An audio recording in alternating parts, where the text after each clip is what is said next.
I've been in construction my whole working life. I started straight out of school, 10 years ago, and I've spent much of that time on the move. Not a lot of people know this, but when the job ends, craft workers are mostly laid off.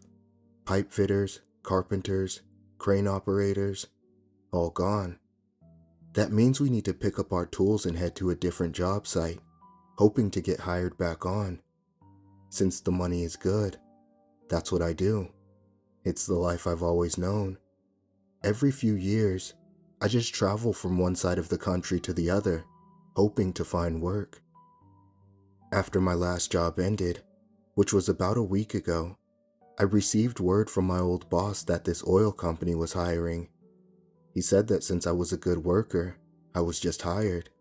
Just show up and get to work. I told him to give me a few days and I'd be there as soon as I could. As for the location, it was some small town out in Illinois called Brookfield. I'd never heard of the place before, but that was nothing new. Most plants are built in the middle of nowhere.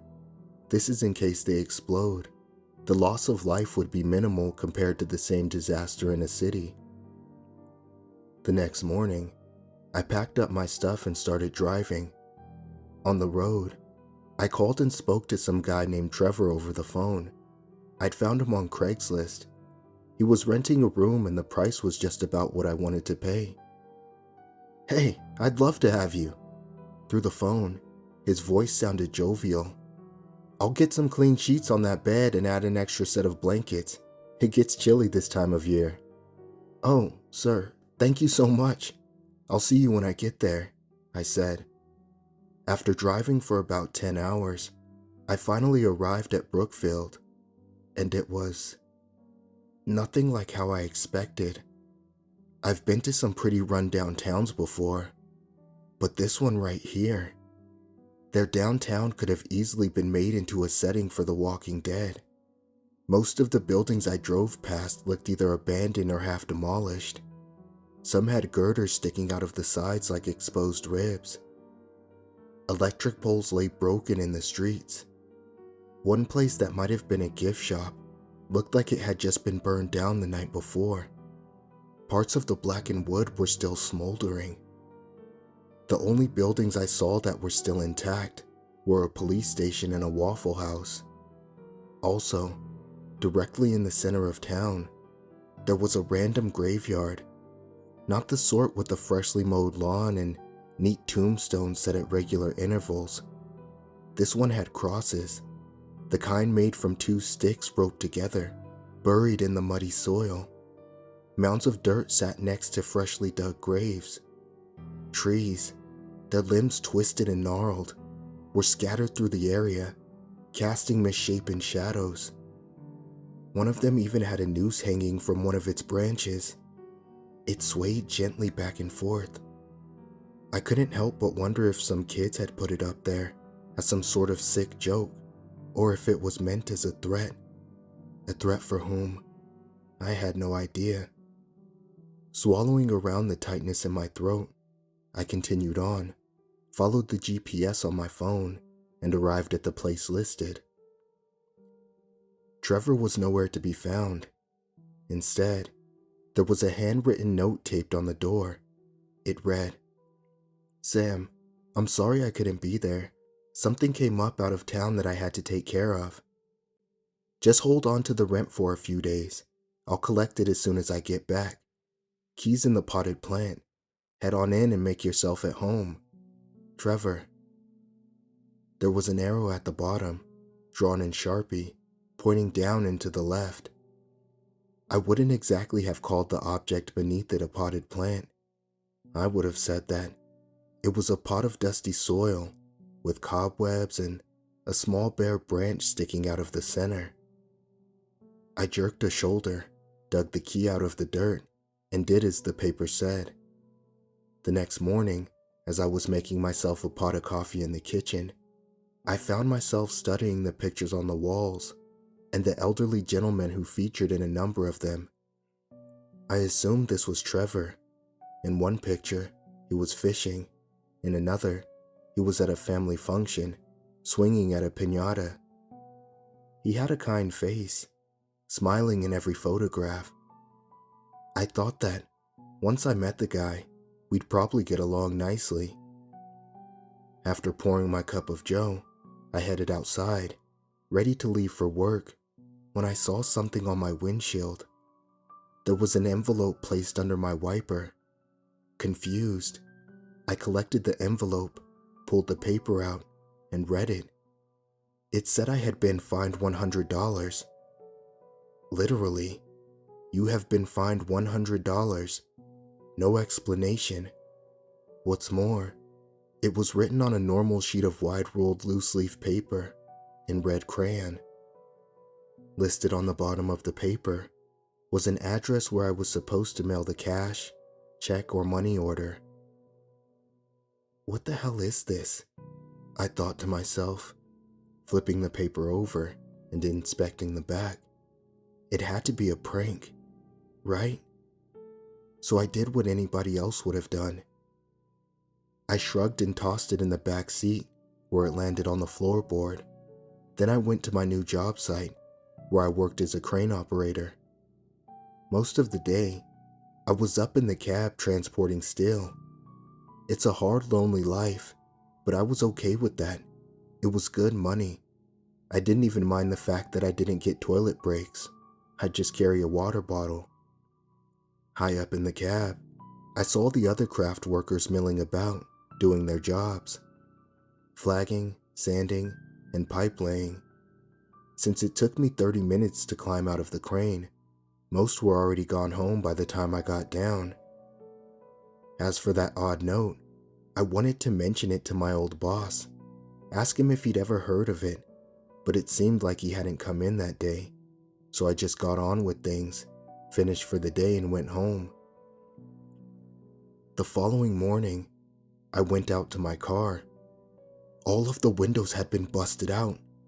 The windshield looked like someone had taken a sledgehammer to it. To say I was pissed is an understatement.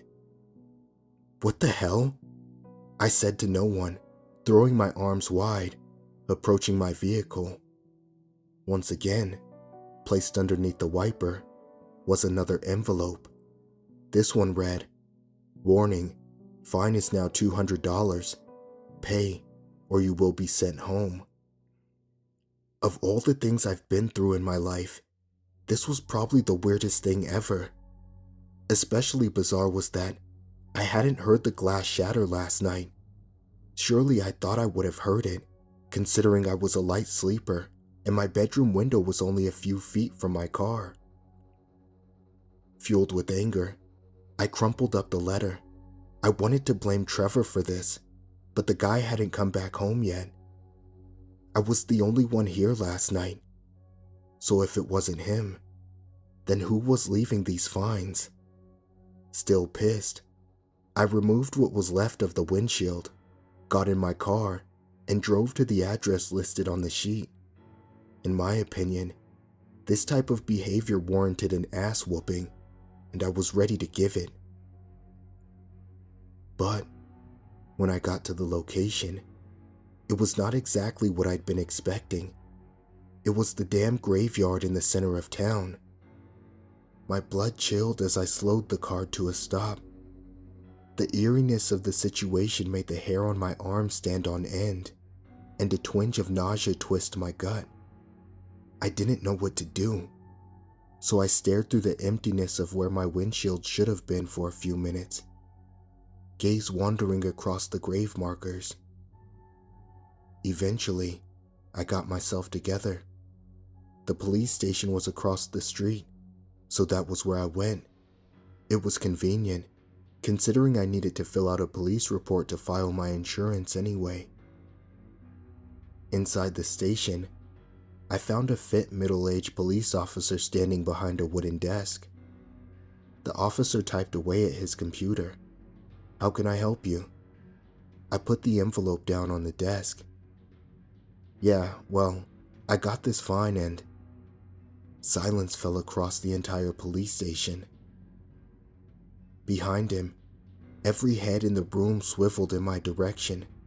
Concern colored all their faces. Some huffed out worried breaths.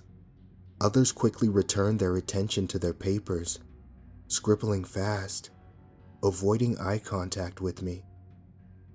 One guy looked angry, like he really wanted to kick my ass. The officer swallowed.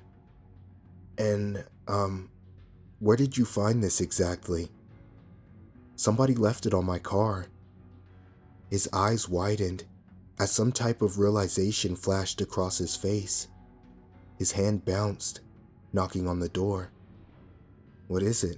I asked, feeling my heart rate elevate. The nausea surged again. He cleared his throat. He patted the envelope on the desk and slid it back to me. What is your name, son? He asked. Sam Chavez. He nodded. Well, Sam, I'm gonna need you to pay this. What? You're gonna have to pay this. I don't understand. The man leaned forward with a hard stare. His hand landed on his gun. Is there a problem here? What the hell? I thought. I swallowed, trying to regain my composure.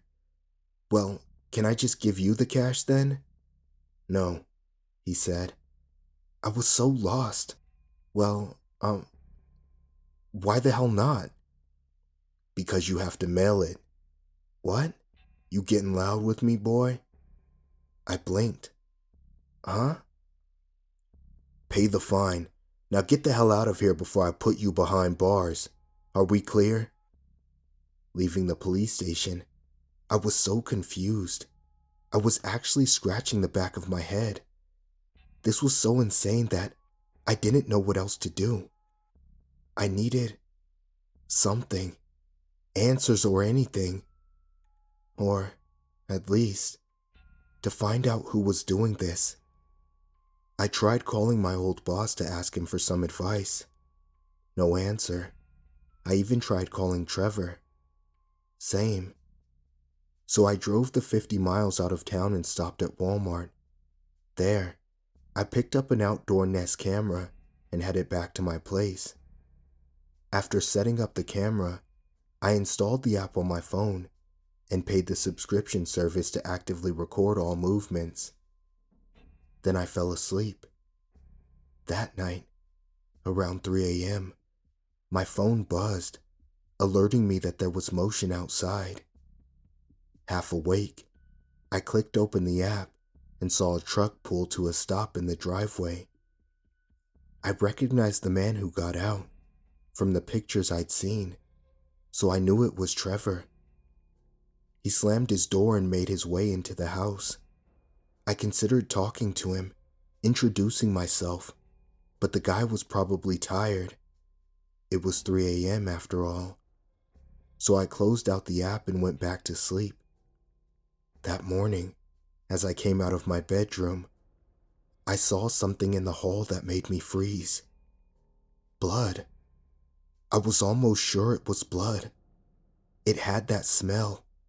A trail of splatters led to the kitchen. I followed. There, I found Trevor. He was laying on the kitchen counter, chest cracked open like an alien had burst out of it. Ribs spread, viscera scattered all over the tile and sink. His face was twisted in horror, his mouth wide open, his lips stretched in a silent howl of agony. In his hand was an envelope that I was all too familiar with. For some reason, it was the cleanest thing in the kitchen. There wasn't a speck of blood on it. The letter hung down low, angled so that the wording faced me. It read, "This is the cost." Fighting either a panic attack or a nervous breakdown, I staggered back and vomited on the floor. I sucked in a huge breath, trying to force myself to calm down. But I couldn't hold it against the next rush of vomit, and I spewed the rest of my dinner onto the kitchen floor. Coughing and gasping, I wiped my mouth with the back of my hand and scrambled away from the body. After what little rationality I had left, I fished my phone out of my pocket and dialed those 3 numbers. 911, "What's your emergency?"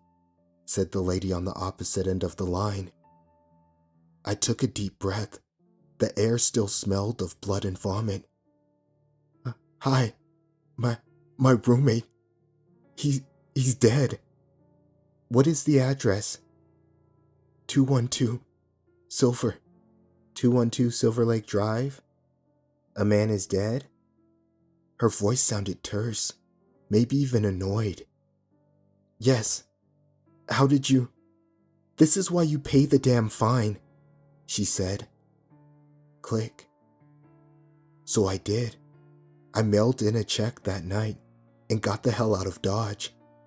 I'm used to living on the move, but I never packed up so quickly.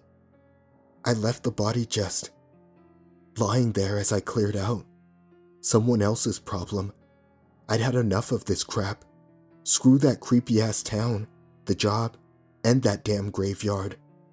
I drove all night, heading to my parents' house, where I knew they had my old bedroom waiting. I didn't want to wake them, so when I got there, I used the spare key to let myself in.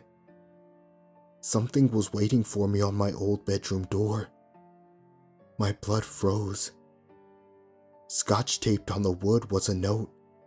Same familiar handwriting, same red crayon, and I realized that maybe I'd made a mistake. All along, the notes had been delivered to Trevor's address. Trevor had been the one to die. Perhaps whoever, whatever, had sent those fines, they hadn't meant any of it for me. But now I had their attention. The note read, "Who are you?" Numbly, I pushed the door open. I was just tired. I didn't know what to do, what the hell I'd gotten myself into. I had the idea that I could collapse into bed, figure something out later. Inside the walls, the bed, the desk, all of them were plastered with hundreds of wide-ruled loose-leaf paper. "Who are you?"